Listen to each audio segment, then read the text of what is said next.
भारत ने अब बांग्लादेश के पैरों में बेड़ियां डालना शुरू कर दी हैं। चीन में बैठकर भारत के नॉर्थ ईस्ट राज्यों को तोड़ने का प्लान समझाने वाले मोहम्मद यूनुस ने ऐसी गलती कर दी है जिसकी भारी कीमत बांग्लादेश को चुकानी पड़ेगी। बांग्लादेश के भारत के खिलाफ बदलते इरादे देखकर भारत ने भी एक के बाद एक शिकंजा कसना शुरू कर दिया है। बांग्लादेश को ट्रांसशिपमेंट सुविधा को फिलहाल वापस लेने का भारत ने बड़ा फैसला कर लिया है। Cancelling the transshipment by India is going to have an impact. Our freight costs will go up. We will request the Indian government to withdraw this decision because we are a neighbor. We are a good partners. तो Bangladeshi textile industry को दिन में तारे दिखने शुरू हो चुके हैं।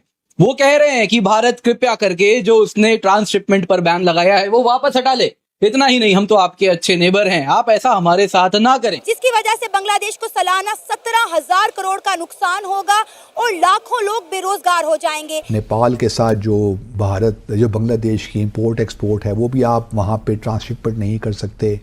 इसी तरह भूटान के साथ है या फिर फॉर दैट मैटर म्यांमार के साथ है। तो ये तीन ममालिक हैं जो कि बांग्लादेश की जो एक्सपोर्ट्स है ख़ास तो मुतासर होंगे। इंडिया एक बहुत बड़ी मार्केट है और अगर वो बांग्लादेश को बाइकआउट करती है तो आप देखें 16 से 17 करोड़ लोगों का जो रहन सहन है वो बहुत ज़्यादा मुश्किल हो गया है, क्योंकि जब से बिम्स्टेक समिट के अंदर मोदी और मोहम्मद यूनुस की मुलाकात हुई है उसके बाद जो है टेंशन दोनों कंट्रीज के बीच बनती चली जा रही है। इस वक्त बांग्लादेश के माल से भरे हुए ट्रक इंडिया के बॉर्डर पर खड़े हैं और वापस जाने के लिए मजबूर हैं। जब 50 साल इंडिया का खाता रहा है, अब्बू जी का माल खाता रहा है, अब्बू जी से तजारत करता रहा है, तो हमारे भी वो नहीं बने, उनके भी अब्बू जी के भी नहीं बने। कभी उनसे जाके मांगते हैं कि हमें चावल दे दो, चीनी दे दो। आप ये देखें कि इंडिया ने कई बार बांग्लादेश को सॉफ्ट नोट पर समझाने की कोशिश की, अपने ऑफिशियल्स को जो है वो बांग्लादेश भेजा, लेकिन बांग्लादेश को जो है वो अकल नहीं आई। बांग्लादेश ने खुद अपने पैरों पर कुल्हाड़ी मारी। आप एक चाय का ढाबा नहीं चला सकते जैसे बांग्लादेशी अपना मुल्क चला रहा है, जैसे बांग्लादेशी ढाका चला रहा है, जैसे बांग्लादेशी ढाका चला रहे हैं वैसे ढाबा नहीं चला सकते।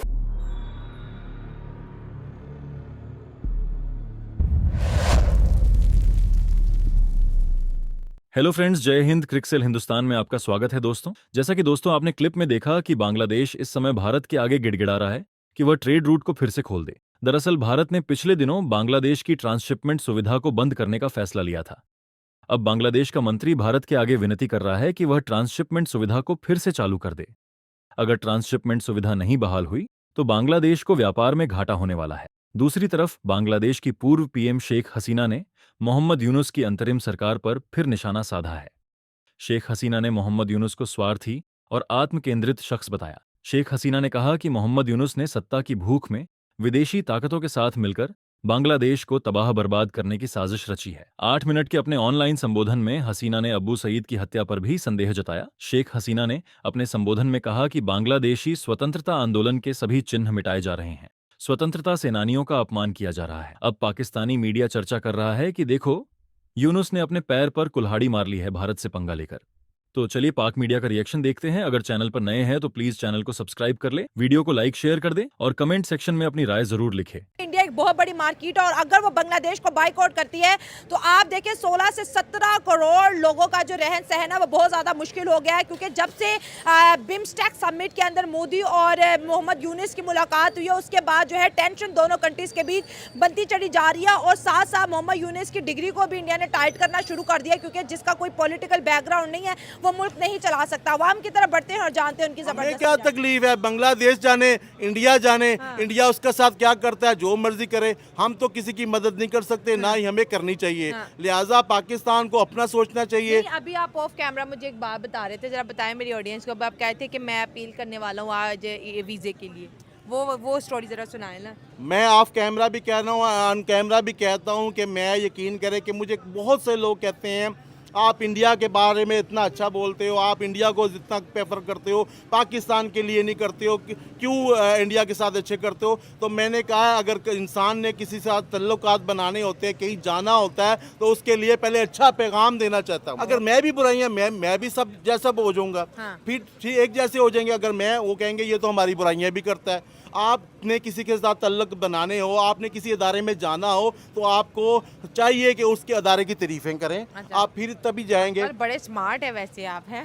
मैं बहुत स्मार्ट हूँ, यकीन करें कि मैंने 3 साल से और लोगों से गालियाँ खाई हैं, पाकिस्तानियों से, अपने बहन भाइयों से गालियाँ खाई हैं कि तो अब इंडिया की बात क्यों करते हो। इंडिया की बात, मैं इंडिया जाना चाहता हूँ, अल्लाह की कसम पाकिस्तानियों के लिए जाना चाहता हूँ। पाकिस्तान के लिए क्यों? मैं पाकिस्तान के लिए जाना चाहता हूँ कि किस तरह इंडिया वालों ने तरक्की कर ली, हम के साथ आज़ाद हुए, हमसे भूखे नंगे थे। 30 साल पहले उनकी करेंसी डाउन थी, हमारी अप थी। अच्छा। मैं जाना चाहता हूँ 3-4 माह के लिए, उनके जाके देखना चाहता हूँ, सीखना चाहता हूँ भाई, और शायद मुझे वो सिखा भी दें, क्योंकि वो अब मेरे दोस्त हैं, मुझे बुलाते हैं, कमेंट करते हैं कि हमारे मुल्क में आ जाएं, तो शायद वो मुझे पे एहसान कर दें। वो एहसान में फिर मैं आपके पाकिस्तानियों पे आके कर दूं। और पाकिस्तानी गवर्नमेंट से भी मेरी गुजारिश है कि भाई किसी तरह मेरे लिए रुकावट ना करें। अगर हिंदुस्तान वाले मुझे बुलाते हैं तो मुझे जाने दे, इंशाल्लाह मैं वापस आऊँगा और वहाँ गायब नहीं होऊंगा। क्यों मैं गायब नहीं होऊंगा? क्योंकि मेरे ख़ानदान, मेरा माँ बाप, मेरे यहाँ बहन भाई सारे इधर हैं। मतलब आप कह रहे हैं कि आप वहाँ से टेक्नोलॉजी लाएंगे और हम पाकिस्तानियों को देंगे। जाहिर सी बात है ना, देखिए हम मीडिया के जरिए जो टेक्नोलॉजी मिलती है हमें, वो असल में रियल में जाने का कुछ और है। कई बातें जो राज की बातें हैं जाके वहाँ जाके ही पता चलेंगी। अच्छा। ठीक है, ग्राउंड रियलिटी में पता चलती है, बाहर से नहीं पता चलती। हमें जो फिल्मों में दिखाया जाता है वो असल तो नहीं होता, सब झूठ होता है। जो ड्रामों में दिखाया जाता है वो सब झूठ होता है। जब तक मैं वहाँ नहीं जाऊँगा, जब तक वहाँ नहीं सीखूँगा, अगर मुझे वहाँ कुछ गलत लगेगा तो मैं आके बताऊँगा कि वहाँ पे ये गलत है। मगर अगर वहाँ से मुझे कोई अच्छा मैसेज मिले तो मैं आके, मेरी अब 49 ईयर्स ओल्ड हो गया हूँ, मैं चाहता हूँ आखिरी उम्र के हिस्से में कोई ऐसा काम कर जाऊँ कि इन दोनों मुल्कों की नफरतें ख़त्म हो जाएं। मैं इतना छोटा सा आदमी हूँ, ठीक है, और इतना छोटा भी नहीं हूँ। अगर चाहे तो एक देखिए, कायद आज़म एक इंसान ने पाकिस्तान बना दिया, ठीक है ना, गांधी ने, एक इंसान ने हिंदुस्तान बना दिया, आज़ाद किया। अगर मेरी बातों से पाकिस्तानियों को ज़हन खुल जाएं और मेरी बातों को, अल्लाह का शुक्र है पाकिस्तान में भी लोग सुनते हैं और मेरी बातों को हिंदुस्तान में भी लोग एंजॉय करते हैं और वो सुनते हैं, क्योंकि मैं डरता नहीं, ना मेरे बीवी हैं ना मेरे बच्चे हैं, मैं अकेला 1 पर्सन हूँ। तो लिहाजा मेरी हुकूमत से गुजारिश है, आपके चैनल की वजह से मुझे वहाँ जाने दिया जाए और जो भी अच्छा होगा, बुरा होगा, मैं आपको आके सही बताऊंगा। भाई अंकल को अब जाने दें। यूनुस को लाया डमी को, अब उसने मुंह से अब सच बात निकल आई है। अब खुल के चाइना सामने आ गया, चाइना आ गया सामने, खुल के सामने आ गया। जो छुपा हुआ आ रहा था अब बिल्कुल सामने आया था। इसी चीज़ का अमेरिका को ख़तरा है कि चाइना बांग्लादेश में ना रहे, चाइना को, अमेरिका को ख़तरा है, और हिंदुस्तान को तो कोई ख़तरा नहीं है। अच्छा, हिंदुस्तान के लिए तो ये कोई मसला नहीं है। हिंदुस्तान ने तो देखे ना, आज 30 साल से किसी के साथ लड़ाई करता ही नहीं है। वो तो अपनी इकानमी को ऊपर लेके जा रहा है, उसको इधर उधर की फिक्र ही नहीं है। वो तो बांग्लादेश के साथ उसने हमदर्दी की, 30 साल उनको चलाया, पाला पोसा, आगे वो कहते हैं ना, फिर वो क्या 30 के 50 साल से भी ज्यादा के मतलब ताल्लुकात थे दोनों। ताल्लुकात तो ज्यादा थे, मगर 30 साल से उन्होंने ज्यादा उसमें डेवलपमेंट की है। पहले इतनी नहीं की जितनी 30 सालों में की है।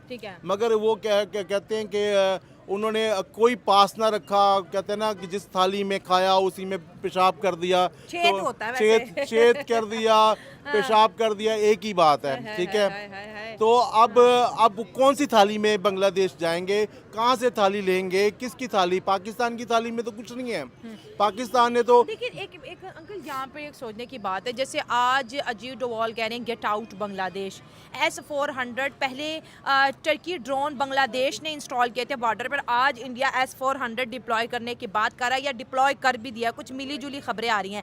जब पाकिस्तान और बांग्लादेश के रिलेशनशिप बेहतर हो रहे थे, भारत ने रिटेलिएट नहीं किया या भारत ने कोई रिस्पॉन्स नहीं दिखाया, लेकिन जैसे ही ये चाइना पहुंचा बांग्लादेश की बॉर्डर पे, तो भारत को इससे खतरा महसूस हो रहा है और वो अपने बॉर्डर को लेके बहुत ज़्यादा एग्रेसिव है। तो आपको नहीं लगता कि जो रियल मसला है ये चाइना, बांग्लादेश और इंडिया के बीच आ पहुंचा है?